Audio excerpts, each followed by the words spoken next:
Hi. I very much enjoy all your teachings, and I found them to be very enlightening in a lot of ways. And repetitious. It seems you have to revisit the message on occasion to remember what you learned the first time, but I always find it enjoyable. Actually, one of the nicest days I had was it was kind of lightly snowing. I was listening to your tapes walking up a hike near our home in Basalt, Colorado, and I found it very peaceful to listen to your message when I was out in nature with no one around and no distraction, which isn't normally the case because my wife and I have 3 children and it seems to be a high activity level and never really seem to have much quiet time. But I found on that moment to find your message to come in very nicely and very unqualified. It just came right in. So it was great. It was really a nice way to enjoy your message.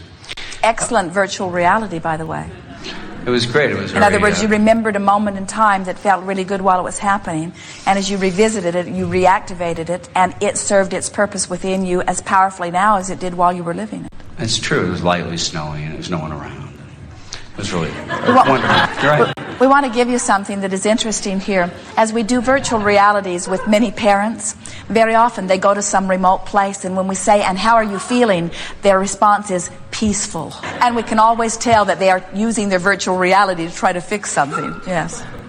Try and capture that quiet moment. Yes. Question I have is, again, I have 3 wonderful children. My oldest boy is 9, my youngest is 2, and my daughter is 6. And we struggle at times, my oldest son and I, because we both seem to be men of decision and men of wanting things our own way, so to speak. And we seem to have these power struggles that exist between the two of us when things I would presume to be things that are predictably something he would choose to do one way are chosen by him to be done another. So we find ourselves in power struggles about predictable things, no more complicated than doing homework. I mean, things around the house, cleaning up, being a team player, and so on. I find it very frustrating. And you're involved in what he's doing because? I'm trying at that moment to parent or provide some guidance or mentoring or involvement. From a vibration of believing that he has the ability to guide himself, or from a position of believing that he does not have the ability to guide himself? From the position of feeling that he's not choosing to guide himself. And so... I've been somewhat conditioned. So from that position, what vibration do you activate within him? One of connection, one of confidence, or one of disconnection and not confidence? Disconnection. And it never seems to be something that I think will turn out that way, because at the beginning of the... We can give you something really simple, that as you play with this, because you're going to have this wonderful interactive dance with him for a while.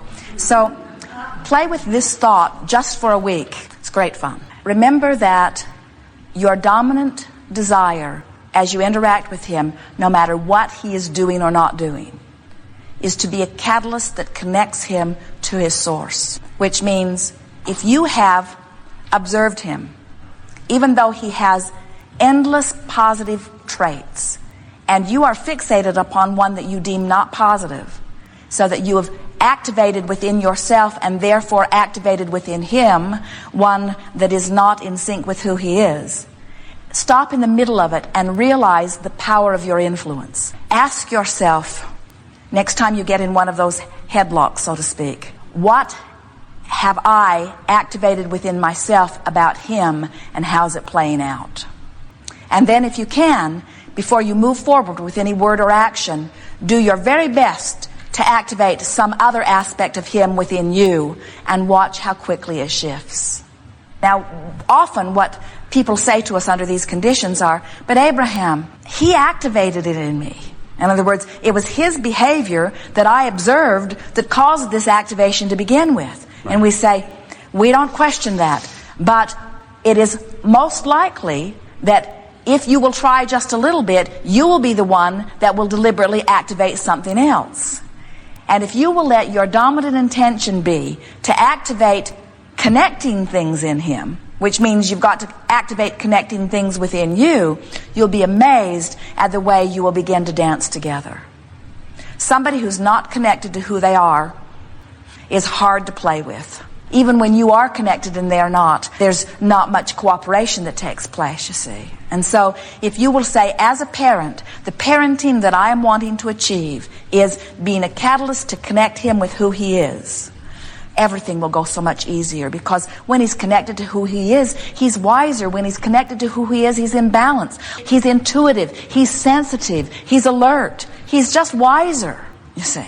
And when you're embroiled in that almost...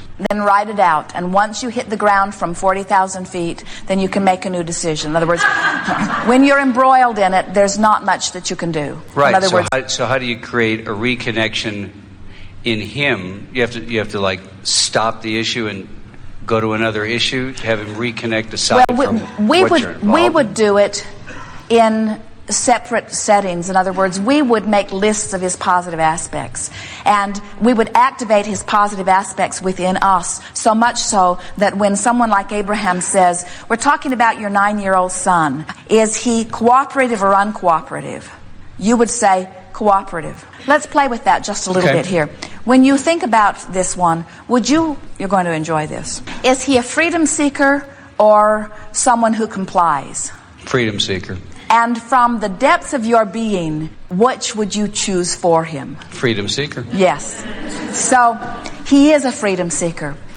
When I think about my 9-year-old, he is willing to do whatever I ask. He would rather follow his own path. Follow his own path.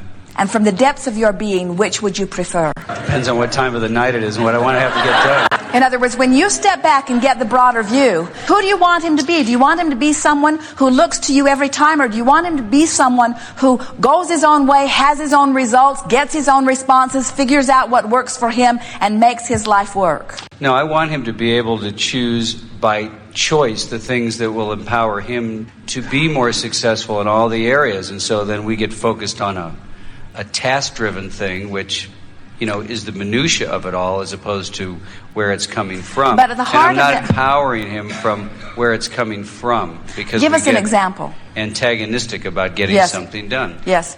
It's time to do homework. I don't want to do any homework right now. Say, well, in 10 minutes, let's do homework. 10 minutes come, doesn't want to do any homework. Say, but, we had this agreement, 10 minutes, let's just do a half an hour focused homework, and then you can go about doing whatever it is you're going to do. All right, now let's just stop for a little bit. And we want to ask you, relative to the subject of your son and his homework, what is the dominant vibration within you? He does his homework easily. Homework is a grind. Homework's a grind.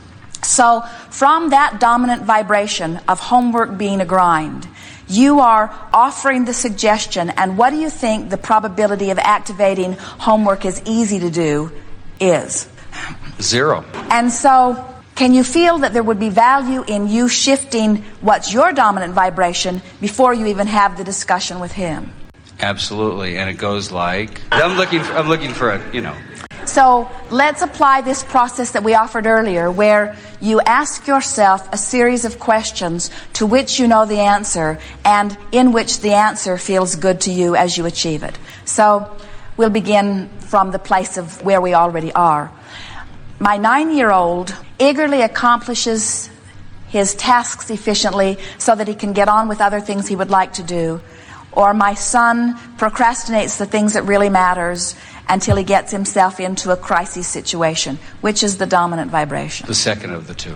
So that wasn't a very good question to ask, because it didn't lead you to where we wanted to lead you. So we'll go after it again. In other words, we're doing for you what we want you to do for yourself and for him. So here's the next question. When I think about all that I know about my son, and I project him into his future life experience, I anticipate success or failure. Success. No question. When I watch my son and all of his personality traits, he is more delightful or more troubling. More delightful. No question. When I think about his ability to apply himself, I notice that when he sits down and focuses, he can make it happen. Or when he sits down to focus, he can't make it happen. Definitely makes it happen. When it's his choice, it's no discussion.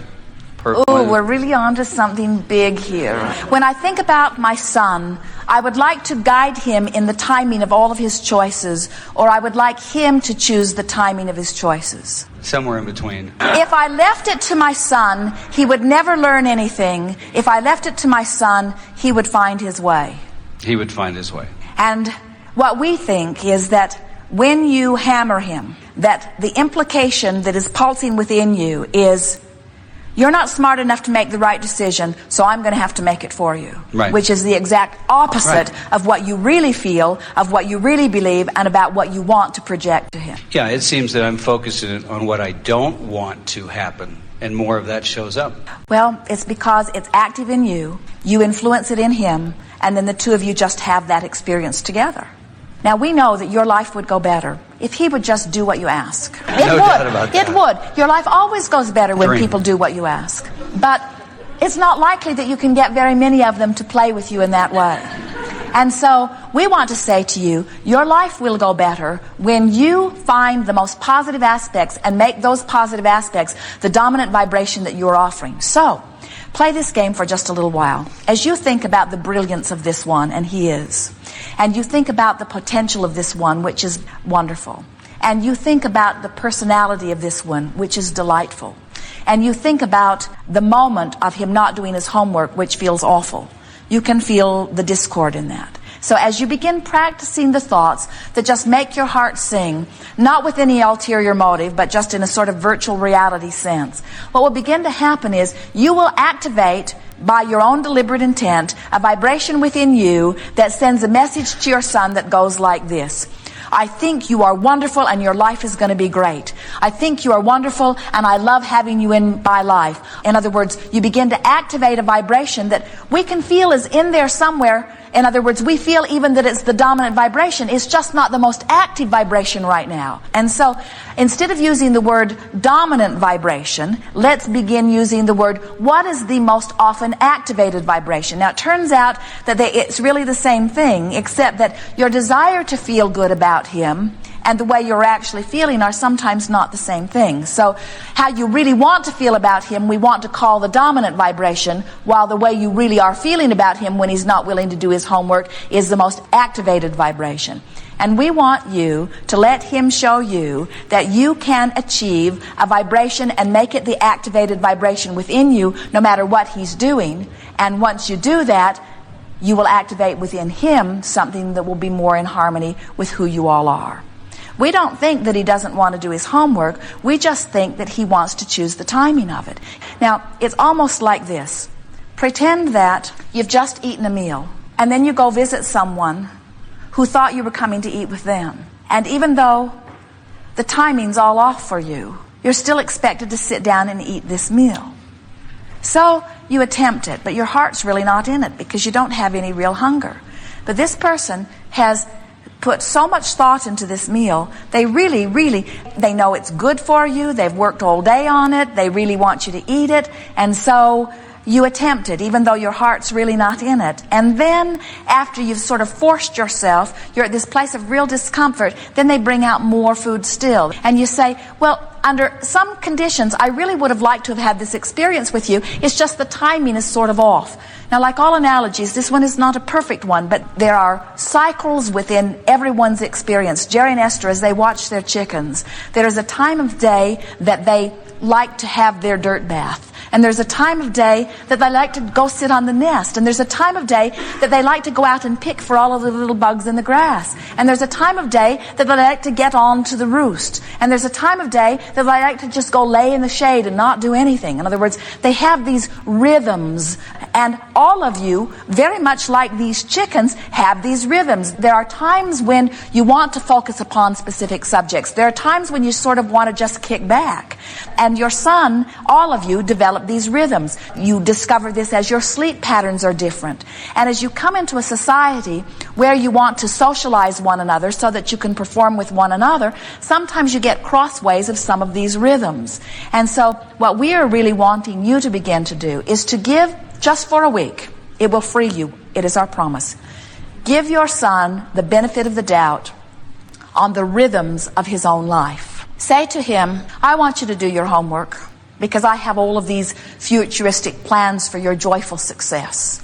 And I know you want to do your homework because you have all of this too. I think, say to him, that what we're butting heads about is the timing of all of this.